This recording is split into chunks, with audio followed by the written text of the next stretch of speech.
first wife, Barbara Kwiatkowska Lass. The pair had met in 1959, and in the span of 2 short years, were both married and divorced. Although Barbara made it a point to not comment on their marriage prior to her death in 1995, it was widely known that despite being married, Polanski enjoyed the company of other women, most of which were much younger than himself. Though he wasn't necessarily famous yet, because of his directing, he was constantly surrounded by young girls who were interested in becoming a star. Models and young actresses would be brought to set, and they would be forced to follow his direction and do what he said. He was the top dog in the production, and he had the power to take a background actor and give them the spotlight. All they would have to do was whatever he wanted, and he was not shy about wielding that power. Fidelity was not something he cared for, and that was so commonly known that most who knew Polanski would joke about his wandering eyes. Following his divorce in 1965, he made Repulsion, his first psychological horror film. A year after, made Cul-de-sac, and directly following that, created The Fearless Vampire Killers, where he met his late wife, Sharon Tate. Sharon met Roman on the set of Fearless Vampire Killers,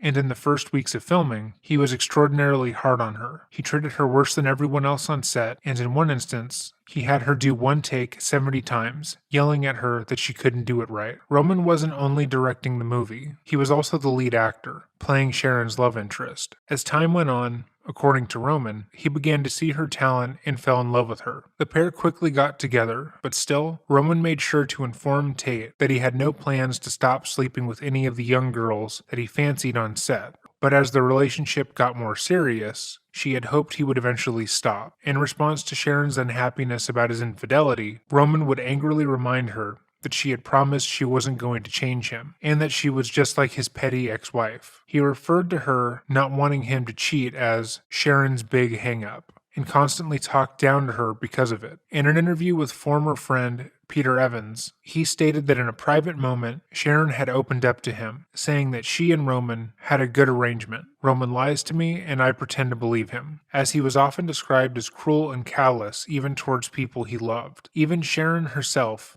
had stated that his dry sense of humor often bordered on hurtful, and he had been careless with others' feelings for as long as she knew him. According to his biography, though, he spent the majority of time mourning the loss of Sharon with multiple young girls between the ages of 16 to 19, who, according to him, felt the need to make love to him. Years after his wife's death, Polanski returned to filmmaking with his own adaptation of Macbeth, which was funded primarily by Hugh Hefner in Playboy Productions. Macbeth was followed shortly thereafter with his absurdist comedy, What? And then Chinatown. Chinatown was a smash hit and was nominated for 11 Academy Awards and was selected by the Library of Congress for preservation, as it was considered culturally historic and aesthetically significant. This movie single-handedly turned Polanski into one of the most sought-after and revered directors of all time. Even now, film aficionados praise Chinatown as an incredible film and celebrate Polanski as a true visionary for creating it. It was under this extreme amount of fame and reverence when Roman would meet 13-year-old Samantha Jane Gailey. The year was 1976, and Polanski had been offered a small photography job with French Vogue. Self-admittedly, Roman believed that this job was given to him so he could further explore his lust towards young girls, as it was quite commonly known in the industry. The assignment was to shoot these young teen girls as they really were, and according to his autobiography, how they really were was, quote-unquote, sexy, pert, and thoroughly human. Polanski had been looking for more girls to photograph when he was introduced to Gailey, then just 13 years old, by her sister's boyfriend. For their first shoot together, Polanski had Gailey alone, stating that he wanted her to behave as naturally as possible in the photos, as that was his assignment. After a couple of test photos, he asked her to take off her top, but before he brought her outside, he coaxed her into the bathroom and showed her a pill that had been split into 3 parts. He asked her if she knew if it was a Quaalude, and she said she did. He then bashfully tried to play dumb, and asked her if she thought he would be able to drive her home if he took it. And according to the grand jury testimony she gave, she said that directly after he responded, she then changed her mind and said she would take it. Again, it's important to emphasize the power that Roman had over Sam at this point. She had been drinking non-stop since entering the home, with Roman consistently plying her with alcohol. He had made her feel cool and special, and was treating her like an equal, despite the fact that he was in his 40s. Her saying that she didn't want to take the pill that he was offering had resulted in such a radical tone shift from him that she immediately felt as if she had done something wrong. Her simple no changed his entire demeanor and caused her to feel as if she were in the wrong in some way. And, being that she was drunk and desperate to please him, she changed her mind and stated that she would take the other part of the pill. After taking the Quaalude he had offered her, Roman brought her outside and then told her that he wanted to get some photos of her in the jacuzzi, and then declaring that there was not enough natural light, stated that he was going to get in himself so they could just hang out. He went inside and put his camera down, then returned shortly after completely naked. It was then and only then that Sam began to feel uncomfortable. Before this point, she had felt that any uncomfortable notion she had was just part of the job. Even if he was asking her to take her shirt off, it was because he was the photographer, and it was strictly professional. But without the camera as a barrier, she began to realize that Roman's actions might not be entirely wholesome, and when asked what he had done on the stand, said he performed cuddliness on her. Roman spent the next hour sexually assaulting Sam in every possible way. She had consistently told him no and to stop, but upon realizing that she was overpowered and had no way of leaving his home without his help, she knew that she wouldn't be able to stop him. However, after a short while, Angelica Houston had come back to the home. It was unclear if Angelica was aware that Sam was still in the home or not. Sam tried to use the distraction to get dressed. Once inside the car, she broke down crying. Roman, for his part, got dressed and then came outside, only to tell Sam that he was going to talk to Angelica for a bit and would be out in a short while. When he finally did come back to the car, seeing that she had been crying, Roman told Sam that what had happened should be their little secret, and that she shouldn't talk about what they had done with anyone else. For Roman, this was set to be just another night, not unlike nights he had had before, but for Samantha, what had occurred was anything but normal.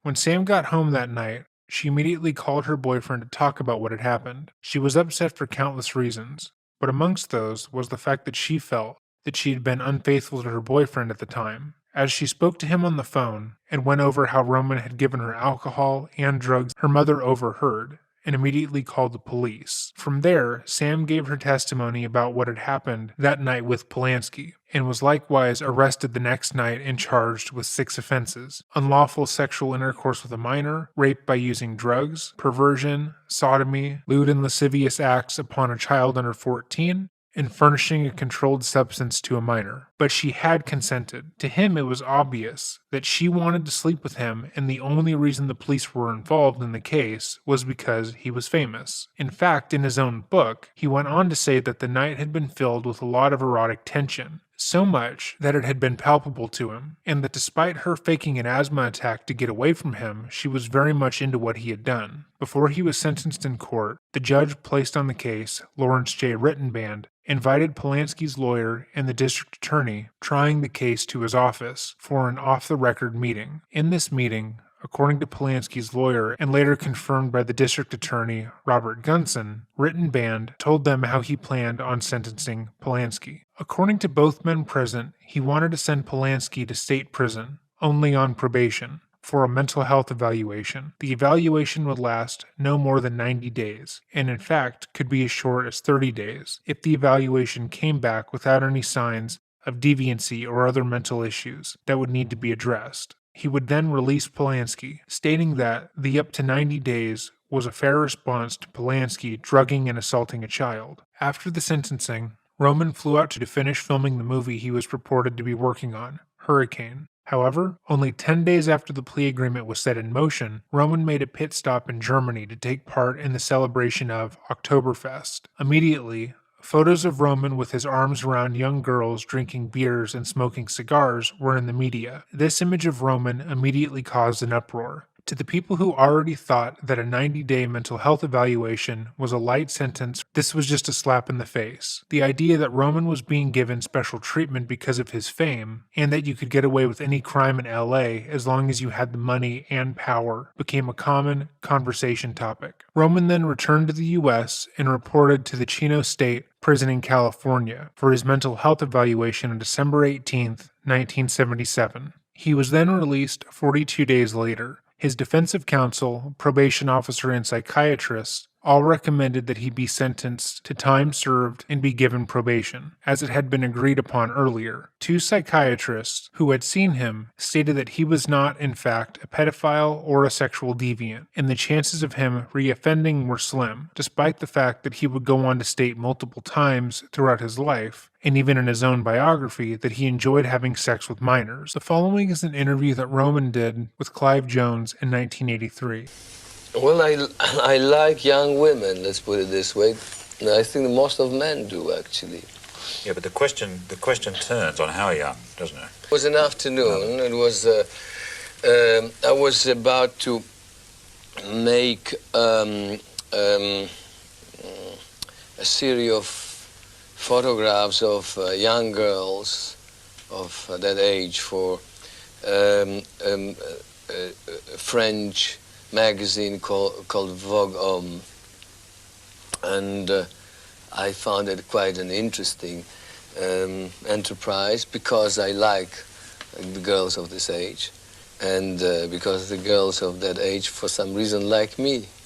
He is trying to downplay what any interaction between what he, a powerful Hollywood director, and a 13-year-old would be. There is no casual interaction that could happen between these two sets of people. Most of the girls he would meet would be auditioning or working for him in some sense, meaning he had a significant amount of power over them, akin to a boss. Now imagine your boss is one of the most revered men in Hollywood, and you are a young girl who wants to be famous. Him trying to downplay that interaction of general professional kindness that young girls would naturally be displaying as them showing real romantic or sexual interest is his way of softening the idea of him taking advantage of children. Eventually, the judge who was in charge of the case decided to send me for so-called psychiatric evaluation. So I went to a Chino prison, and the judge told my lawyer and the district attorney that he hopes that that report will be positive and that I will get the probation. And it was, wasn't it? You came out after 42 days with a positive... It was very positive. What's even more alarming is the fact that he is so brazen with his attraction to minors, so open about how he had done this before, but two psychiatrists were willing to say in court that he was not a danger to minors, and likewise not a predator. It was bound to happen. Although on my part it was done with all innocence. There is no way to have sex with a 13-year-old after you have supplied them with alcohol and drugs and refuse to take them home that can be classified as innocent. I'm talking if it came to court. What do you call young girls? I mean, everybody else goes with young girls. Go to any nightclub, restaurant, you will see the age difference. What do you mean young girls? Because age is everything. You mean children or you mean young girls? Age is everything. Because the law is about age. The girls he was interested in were children. He just doesn't want to admit that. And still, despite admitting to everything, pleading guilty, and stating that he had no intentions to stop sleeping with minors, people continued to work with him. After Roman fled the United States, he continued to make movies, and while one would think that his career would somehow suffer, in fact, he would go on to be idolized and revered even more fervently. After the assault, he went on to make Tess, Pirates, Frantic, Bitter Moon, Death and the Maiden, The Ninth Gate, The Pianist, Oliver Twist, The Ghost Rider, Carnage, Venus in Fur, based on a true story, and most recently, An Officer and a Spy. Likewise, he won awards for Pirates, The Pianist, and Carnage, cementing his position as one of the most decorated filmmakers. During the 2-month period in which he was kept under house arrest, Harvey Weinstein created a petition that was signed by hundreds of celebrities and elites who wanted Polanski to be pardoned for his crimes. They argued that enough time had passed and he was a good person. Harvey went on to state that he was calling on every filmmaker who could help fix this terrible situation. It makes sense that Harvey would be someone who would defend him.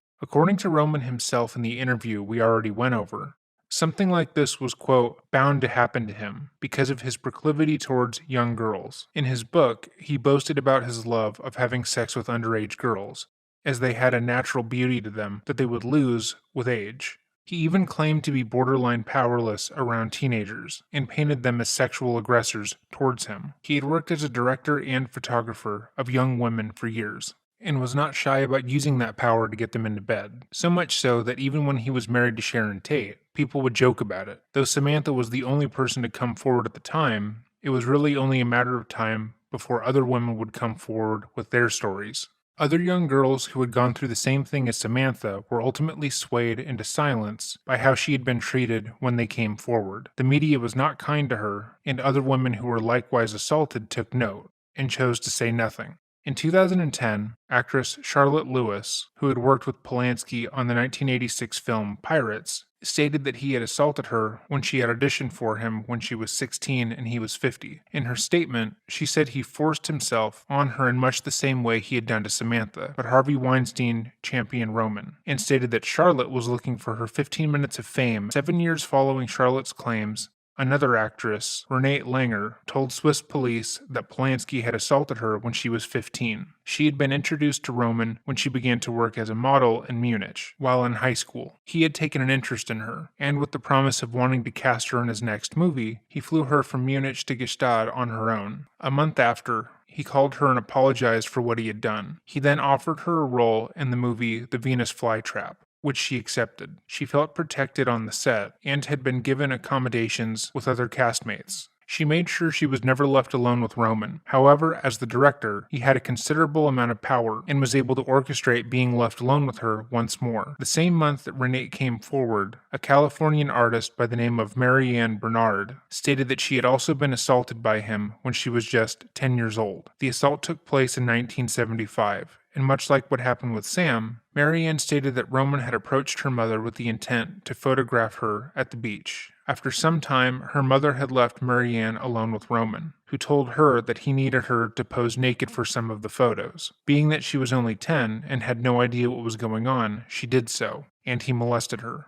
The latest allegation against Polanski was made in 2019, when French actress Valentine Monnier came forward and stated that in 1975, the same year he had assaulted Bernard, he had likewise raped her in Gstaad. Multiple third-party witnesses confirmed this story, stating they saw the aftermath, and that after this occurred, Valentine spoke to them about it. To this day, Polanski has not been brought to justice, and in fact, is incredibly blasé about his crimes. He speaks of them as if they were nothing, and as if he was the one truly victimized by every girl he had slept with.